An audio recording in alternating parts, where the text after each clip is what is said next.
I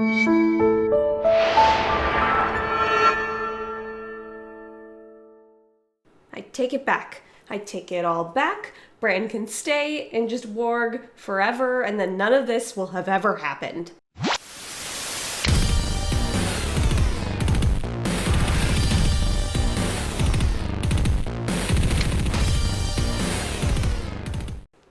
Hello, it's the Curious Love back with another video, and today we are going to be discussing Game of Thrones Season 6, Episode 5, The Door. As always with Game of Thrones, I'm going to sort of start at what I believe to be the least important or the plot that was least progressed in this episode and make my way toward the more important and more, in this case, very, very sad plots. Starting off, we have Dany, who has just obviously escaped fresh off her amazing victory from the previous episode. We just got a little bit of touch and go there with her.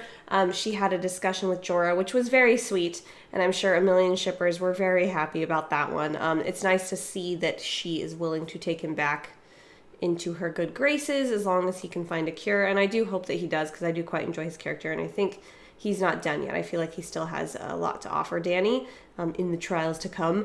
And then, of course, we have the stuff going on over in Meereen, which is, again, I'm kind of sort of considering that the same plot line because I feel like those will merge pretty quickly here. My favorite little foursome, they just had a quick little scene, but it's still great to see the four of them together because they're just all so different. Biggest thing, I think, from this plot, though, was the fact that we have one of the priestesses, just like our priestess up north. We have somebody who serves the Lord of Light coming into the picture, which is interesting for a couple of reasons. We have King's Landing that's already sort of been taken over for the moment. Who knows how that will continue by the High Sparrow and that whole religion, which is a different religion than the one that involves the Lord of Light and the Red Priestesses and all that fun jazz. So it's interesting to see that we now have 3 different separate groups that are trusting, or at least 2 of them are trusting, and one of them is kind of forcibly taken over by these different religious groups, and seeing how it's affecting each of them differently. I feel like this is going to be a pretty big thing going forward. I think the fact that all of these groups that have been sort of without religion for a long time, or maybe not without religion, but without this sort of like religious state, this sort of religious control, or trusting a lot in the gods, it hasn't really been present. It's sort of been on the outskirts with Stannis, but up until now, this hasn't been a big thing. So I think that going forward, this is actually going to be really important. I don't know what to make of this priestess. I kind of want to trust her, just because I trust Mel, even if Mel can be sort of ridiculous sometimes and kill children, which is never fun. I don't know. I want to trust her. Maybe it's because she's working with Dany. I want them to kind of already get on with taking back Westeros. I feel like that's been going on forever because it has been for Dany. And with the fact that both her and, again, we sort of talked about this in the last couple weeks, who I think to be her cousin, Jon, I think that they are both aligned with the same religious group. And that's interesting. And these 2 different priestesses are saying that the 2 people that they're with are like the prince that was promised or the one that was promised. And that'll be interesting to see if maybe they support one over the other going forward, or if they sort of support like a tandem retaking of the throne, since they both have pretty good rights to the throne, being that they would both be Targaryens. So we'll see. I don't know. It's all very interesting and lots of religious stuff going on with that. Next, we have everything that's going on the Iron Islands, which was brief but pretty intense. Everybody's trying to discuss who's going to be taking the Salt Throne. Obviously, Yara throws her name in the ring, and Theon, bless his heart, really comes to the aid of his sister, and I never thought I'd say it. I've already said it multiple times this season so far, but I'm so surprised at how quickly I've been able to kind of just get on Theon's side, and I think that that's a real tribute to the actor and the writers of this character, because he has been written for me to kind of hate him and then pity him, but I never thought that I would be like, yes, Theon, good job, because I do think that Yara is the stronger one of the 2 of them, and that she would be a better leader. Obviously, their uncle, what is his name, Euron, comes to essentially kill them. I mean, but by the end of their plot, we've sort of seen that he wants to go after them and murder them, and luckily they have broken out and have stolen some ships, and presumably a lot of people that were loyal to them, and have made a break for it. And Euron doesn't really seem that interested in following them. I mean, he sort of wants to, but I think he's a little more interested in taking Westeros, and if he can find his little niece and nephew on the way and murder them, sure, why not? So he's not my favorite right now, and I'm rooting for Theon. Whoever would have thought? Side note on that real quick, the crown that they gave Euron was a little lackluster, and I feel like you compare that crown to the crown that Renly had, ugh, that's like the two ends of the spectrum for me, but Renly was my favorite character until they killed him. Anyway, that is neither here nor there. Let's talk about Arya. She is finally getting some plot. Thank you. Praise the gods. Just thank you. I've really been getting annoyed with how they're just kind of like touching on her plot and then leaving her with giving us basically nothing. You guys know I've been complaining about it for the last few weeks. But finally, I really feel like she got some good stuff this episode, especially with having to watch that play. Man, poor Arya. And I don't know what's going to go down with her, because I do believe that she has the resolve that she wants to join this order and become no one and be able to change faces and stuff like that. But I don't think that somebody who repeated names every night before she went to bed for years, this list of people that she wanted to kill, I really don't think that she is going to be able to give that up. I could be surprised. She is a strong girl and she could go that way, but I think that her strength is more in her love for her family than it is in her want to get away from everything that has happened to her family. And I think that this play is serving as a caveat for that. I mean, obviously that's the reason that he sent her to kill this specific woman, because he knew that it would be a tough test for Arya. And yeah, it's very interesting. I don't really know what Arya is going to do. I kind of hope, just because, again, I'm all about all the Starks getting back together, I kind of hope that she doesn't become no one, that she actually fails in her current quest, which I know sounds terrible, but I would rather that she learned a lot from this and learned a lot about herself, and then realizes that she can better serve the world by being Arya Stark and not by being no one. By taking the privilege that she was born with and putting that to good use, as opposed to, like we learned, all of these other people that were born slaves and then became no one because that was a better use of their life. It was a way to get out of slavery, obviously, but I think that because to the rest of the world they were so low and not worthy of anything, they had to become no one so that they could then bring justice to the world. Arya has so much power just in her name that I don't think that she's going to end up going through with it. We will see, obviously. At the end of the season, you guys can come back and tell me in the comments how wrong I was. But we'll see going forward. Who knows? I'm definitely on the side, and again, I'm sort of biased because I really, really want her to get back together with her siblings. I would love to see the remaining Starks join together as this like amazing northern power family again. So we'll see. All right, we're getting down to the nitty gritty here. So Sansa and Jon, yay. Two of my favorites. I love the Starks. I love that some of them are back together again. I was just so happy with last week, and I'm just really happy, and I'm going to be stressed basically until they are either one of them is killed, the show is over, or they are separated. That somebody's going to die or get hurt, because nothing good ever happens in this show, and I really feel like the other shoe is going to drop at any moment with this family. But for now, we had some honestly pretty nice things with Jon and Sansa. It's nice that Sansa really seems to be coming into her own even more. A lot of this was more in private, as opposed to last week where I was kind of talking about how it was really cool to see her acting that way in front of Jon to prove that she's grown up. But I think also acting that way with Peter to prove that she's grown up, because Peter basically sold into slavery a girl, and Sansa emerged a strong, confident, has been through hell and back, but like honestly I think that she was forged through fire type of thing and is stronger because of it. As terrible as all the things that have happened to her have been, she's not going to let Peter walk all over her anymore, and that was an awesome scene to just see her giving him that like verbal lashing.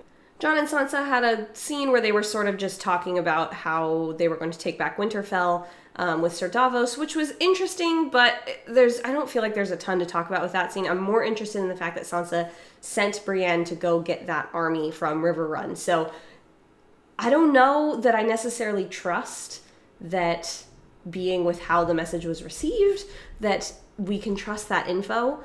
I hope that we can, but like I said, I'm waiting for the other shoe to drop with these guys, and Brienne, I really, really don't want her to be, like, hurt or anything, so I hope that everything is just kosher with them, and I hope that Peter has sort of learned his lesson, and with last episode, it sort of seemed like he did, because he was trying to get everybody from the Eyrie to go support her, so this is such a tangled web at this point, but it's Game of Thrones. Welcome to Game of Thrones, Lauren.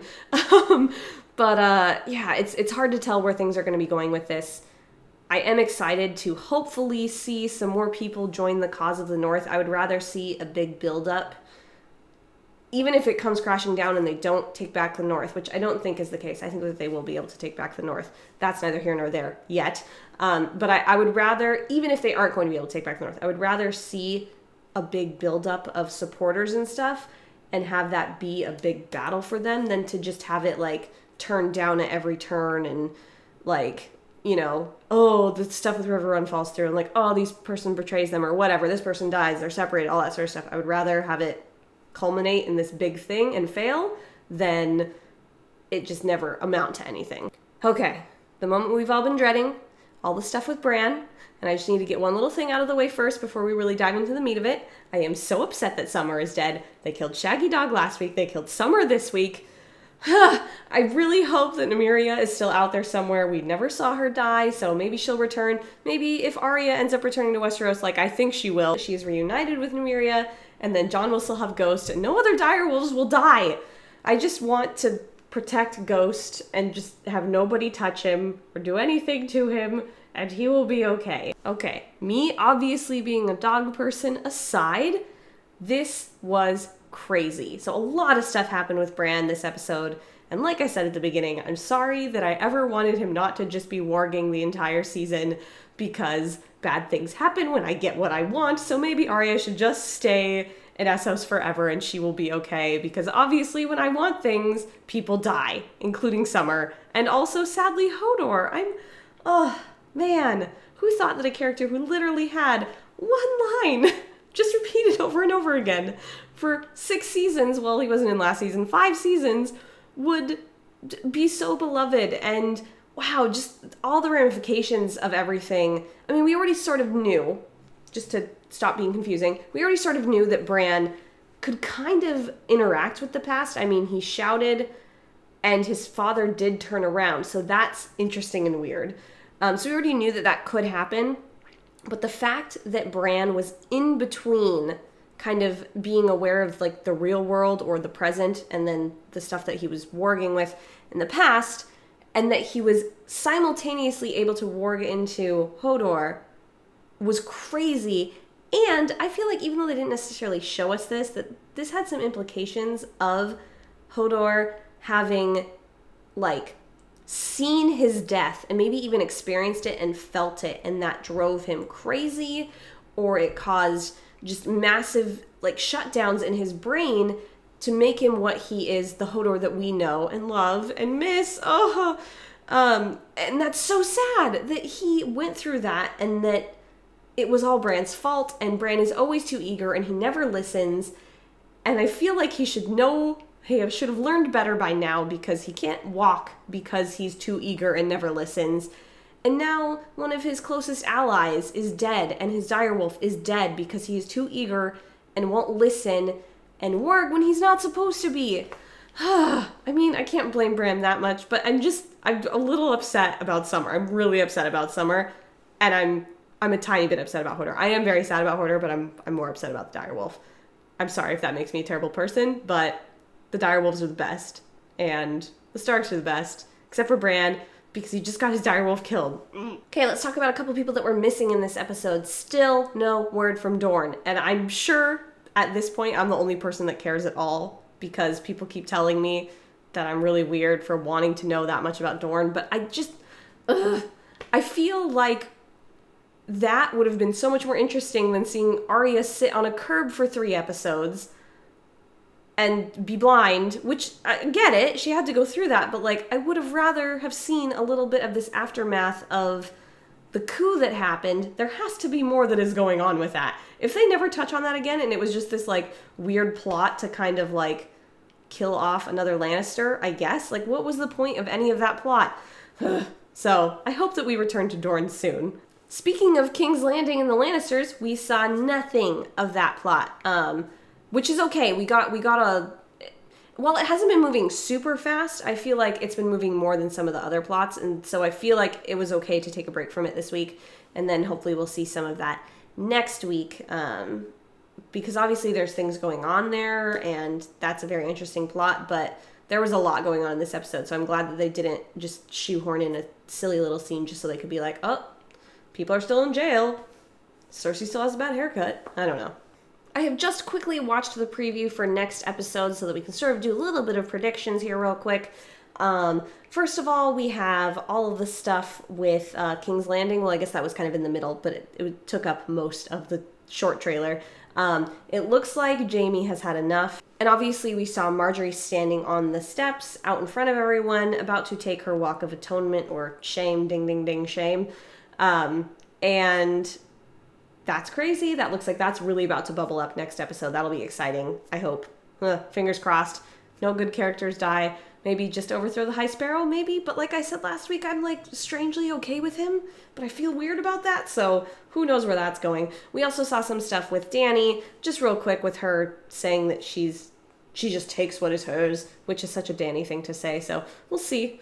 As again, those of you who've been watching this all season know that I sometimes think Dany is a little too headstrong and she needs to kind of calm down, and sometimes gets her in trouble. As much as, yes, I do think she deserves the things that she gets. She's a strong ruler. She has a lot of stuff going for her. I think sometimes she lets her mouth run away with her. And that seems like one of those moments that she's getting a little bit ahead of herself, but we'll see. And lastly, but it was firstly because it was first in the trailer, we have just a little bit of like flashy running through the snow. And it looks like things are going to be running literally full steam ahead for Bran and co. And co, he's down to 1 person. So it looks like Meera and Bran, that's it. Because that's it. Oh my gosh. That they will be running in the next episode and potentially fighting some White Walkers. Oh, and I almost forgot. Sam was in this as well. Didn't really see a lot. Just looks like he's returning home. So it looks like those are probably going to be the 4 biggest plots. If we see anything else, I don't know. I have a feeling they might take a break from Jon and Sansa just because they've been in every episode, and they've also been sort of the focus of every episode, or like one of the more important plots. So I think it would be nice to take a break from them, as much as I love them, and give some of the other plots a little more room in the episode to progress. All right, that is it for this week's discussion, speculation, review of Game of Thrones Season 6, Episode 5, The Door. Ugh, so sad. Let me know what you guys think. We are halfway through Season 6. What do you guys think so far? Do you have, now that we have 5 episodes under our belt, some speculation about what will be happening at the end of the season, going forward into Season 7, the end of the show, and all that? Let me know down in the comments below, and I will see you guys next week. Bye!